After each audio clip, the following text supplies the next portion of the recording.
Hi, Catherine. It's a pleasure to have you on Better Tech today. So, before we dive into the topic, let's have a quick introduction about yourself and what you do for our audience. Great. Thanks, Amna. It's great to be here. First of all, let me tell you a little bit about Wolter Kluwers, my company. We help professionals, including doctors, lawyers, bankers, accountants, make better decisions.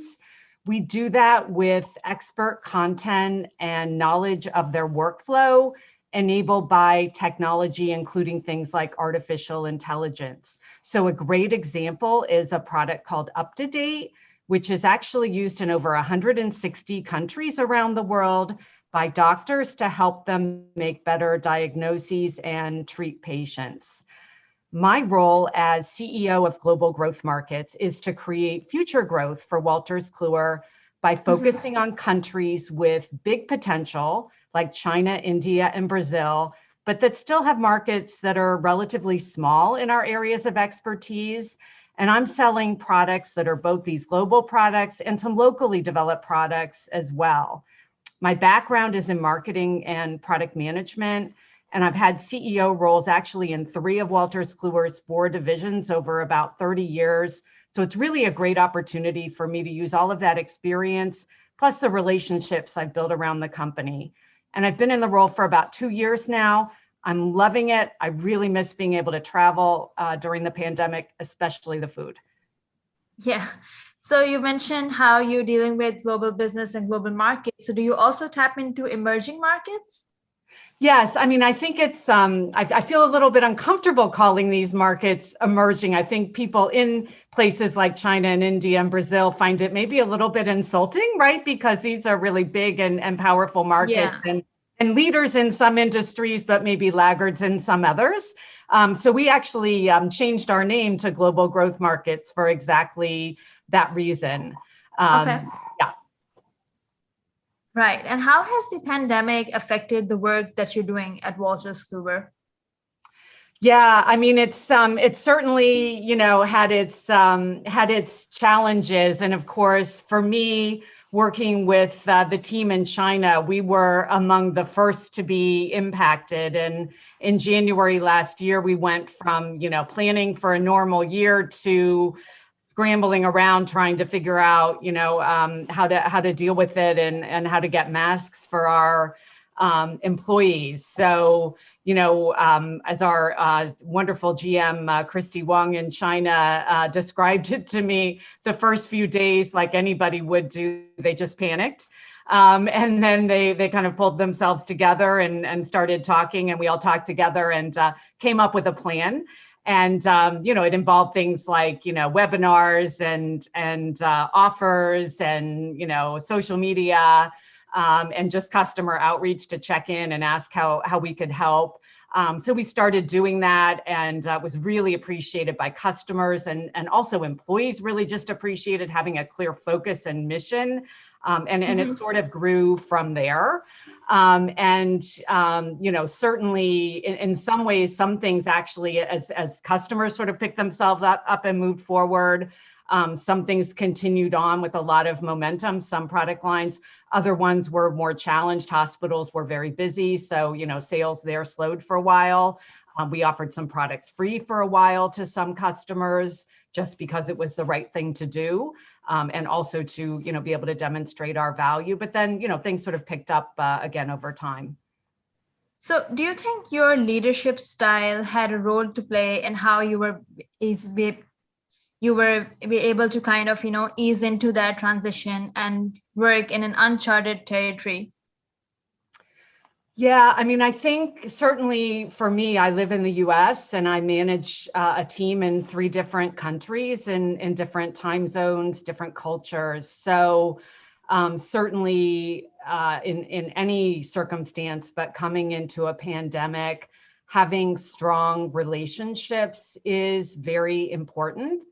And I had Right. invested a lot of time in building those relationships and in visiting in person, as well as, spending time on the phone, in terms of learning and developing personal relationships. So I think that certainly helped.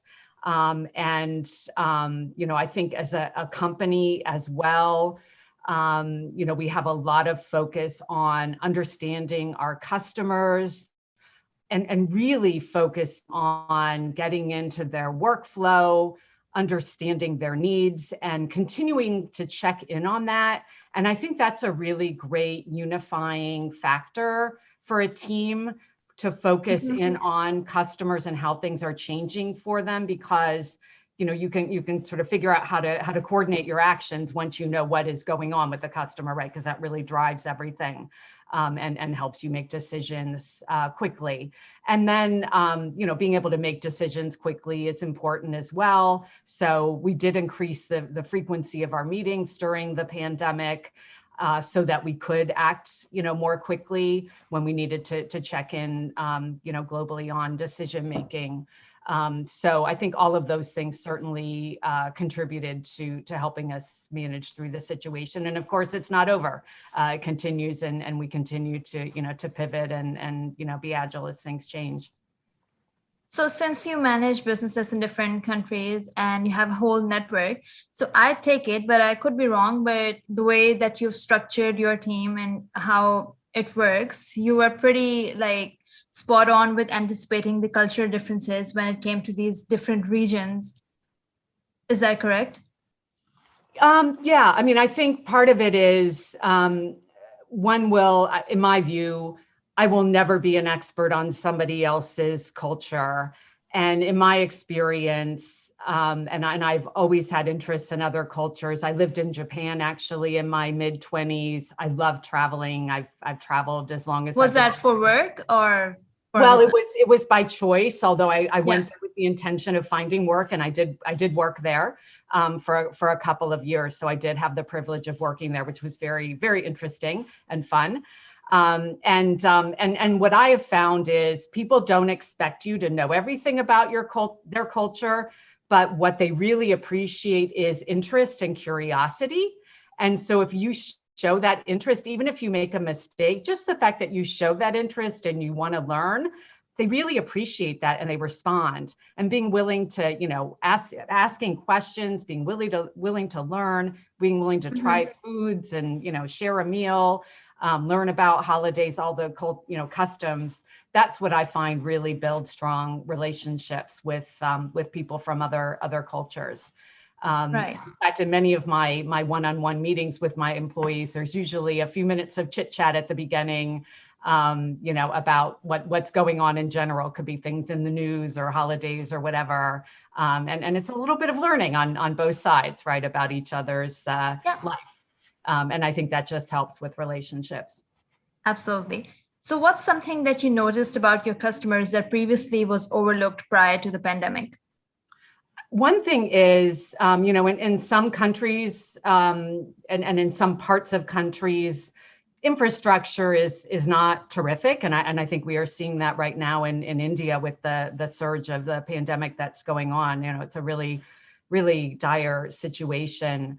Yeah. But when you look at how quickly they were able to pivot, all of these countries pivot to remote working, it was incredible. How quickly people were able to move to remote working. I'm not sure anyone would have predicted, in the US, let alone, how many countries were able to do it. And something I don't know that, anyone ever really thought about is in a lot of places, certainly in countries that I'm working with now, people are living in apartments. They're also often living with multiple generations in apartments. So when they're working at home, everybody's there and interacting, and somebody might be making dinner a few feet away. And, it's a, busy environment, right? It's not like everybody has their own room they can go off to necessarily. Internet bandwidth isn't necessarily terrific, right? So we tend to interact more on audio and then video. So again, I think the relationships are more important than ever. Just that sensitivity of assuming everyone's going to do things the same way that we might do them here is important. But I think that certainly is something, that that I noticed, there are those subtle differences, but also something, and I think this is probably true everywhere.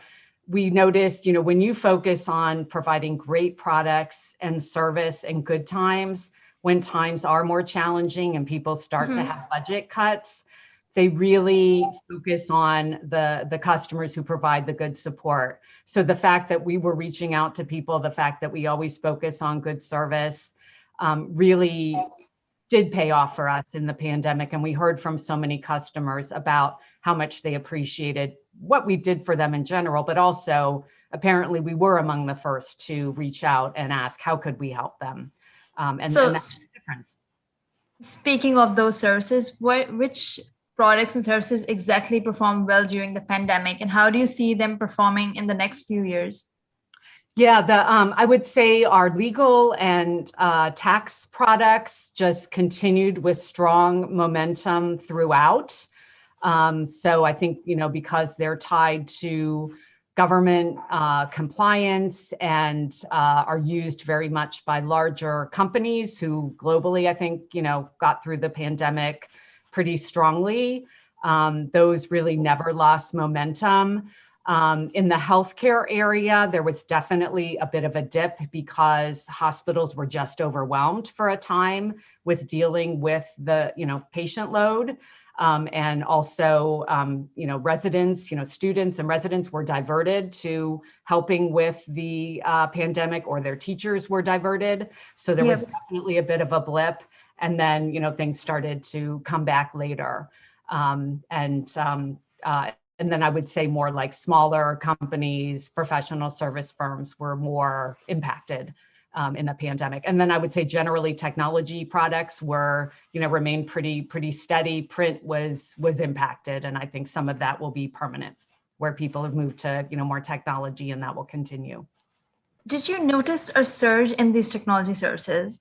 Like, perhaps, it's obviously an unfortunate situation, but do you think this kind of augmented the demand for those services? Yeah, it definitely did. Yes, it definitely did augment interest in technology, where people were remote working and they had to figure it out. So in India, for example, we saw a big increase in interest in practice management software for accounting firms, because suddenly they had to work remotely and it was just so much more important. Or in China, where there actually already was a lot of demand for audit software because there's actually a shortage of qualified accountants there. So they need it for productivity. We saw a big surge in a particular piece of technology that uses robotic process automation to process confirmation letters, because there just was so much more need with remote working to be able to do that, at volume. So definitely, where there already was a trend, it accelerated, and where there wasn't a trend, we started to see one. So I think that will continue. Right. And in these changing times, how do you ensure that you obtain the right customer insights? Do you think that there's a one size or fits all kind of approach that you follow? Yeah, I mean, this is kind of my passion, customer insights. So I think there are certainly things that are common. And I think, one of the reasons why this role is a good fit for me is I have a lot of experience in these businesses in different countries, having managed, other global businesses that help, because I've seen things before. On the other hand, every country can be different, right? And especially a larger market, you don't want to make assumptions. We find sometimes product messaging that works in one market does not work in another market. So I think, while there are general things that can be helpful, often the opportunities and the risks actually reside in some of the differences in the details. And actually, I was reading something in Harvard Business Review, and I don't have who made the quote, but it was a quote around, if you haven't been to China in 6 months, you haven't been to China. In these countries, things are changing really quickly. And having visited, especially China, actually, because I was first there in 1992, visited, sort of every, number of years since then. I mean, it is such an incredibly different place every few years. India, I started visiting maybe 10 years ago. And every few years, I mean, it looks like a different place, right? And so you need to stay in touch because things are changing that fast. So fortunately, there are a lot of low cost ways to do that, right? Regular surveys, interviews, right? Just brief interviews, asking customer facing employees, salespeople, customer service people, what are they seeing and hearing? As a company, we've actually invested quite a lot in an internal capability around customer insight, where we do customer observation of work. We do structured interviews to really gain a quite deep understanding of workflow. So we're, really trying to build that capability around the global growth markets, countries. We certainly invest in third party, bigger market studies. We build relationships with key opinion leaders. And I would say, in general, what I'm finding in this role is some level of localization is usually required, whether around the product, the marketing messages, the market segmentation, the sales process, something. In one country, it might be the public sector is really the stronger segment in this pandemic segmentation or situation. In another country, it's the private sector, right? I mean, you really have to look at the specifics. So has it ever been the case that you've come across significant consumer insights that you found to be consistent across regions? I mean, at some general level, yes. I mean, if you look at, larger companies, compliance burden is increasing. They are wanting to automate more to get better insight on their business risks and on their financial situation, right? So they're investing in products that we have around operational risk management, around corporate financial performance management. Audit is of growing importance to companies, right? Again, to spot risks. So they're definitely, consistent big trends. It's more than once you get into a specific market, how do you really lead in that market, and make sure you're the winner? That's where I think the details come in. So as an information provider, Wolter Kluwers makes use of different types of technology. Which technology areas do you think are performing well? They have significant growth potential, and which ones do you think are lagging behind in different markets? If you were to take like a holistic look. Do you mean which types of technology or which segments are using technology? Which technology areas? Which technology areas? I mean, I think, just creating, technology-enabled content like ebooks, I think at one point drove growth. And at this point, I think that's fairly commodity. I think what is more interesting is where you're able to put technology on top of that, like adaptive learning has certainly been a successful area that I think has a lot more potential in the education area. Things like video, really interesting. And then AI, definitely extremely interesting to, just give people more insight on data. And that's really, I think one of the most interesting areas, right? There's so much data and AI is coming along. It's really finding that intersection between really how to use AI to give people insight without them having to do a whole bunch of customized, programming or setup to be able to find it. And that's certainly something we're very focused on. Right. So, Catherine, what's one thing that you like about your current role? If you were to pick just one thing, what would it be? I really love figuring out what drives customers and then delivering it to them. It's what's driven me, honestly, since college. It's what motivated me to get into this kind of role. And, it's kind of what drives me every day and gets me excited about my job.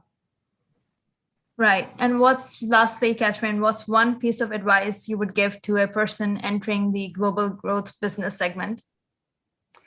I would say be curious And I would say, there are kind of three things about that. One is, don't kind of be wary of assumptions you might have about a country or a culture. Really listen to what people have to say. Don't think because maybe you come from corporate headquarters, you know better. Often maybe, and especially with language barriers, right? People are trying to say something and it can be hard to maybe understand it the first time, but really listen because usually there's a really good point there. And then as I said before, no one expects you to know everything about their culture, but if you show openness and curiosity, it goes a huge way to building relationships with employees and customers, and that is the key to success. So that cultural barrier, that doesn't really go away, does it? I don't think so, but I don't think that's a bad thing. I think it's really just, recognizing that it's there, not letting it be a barrier, I suppose, right? Even within a culture, within a country, we're not all the same, right? It's not letting it be a barrier, and kind of treating it as a conversation point. Right. Thank you, Catherine. That wraps up our episode. Great, Amna. Thank you so much. It's been great to be here.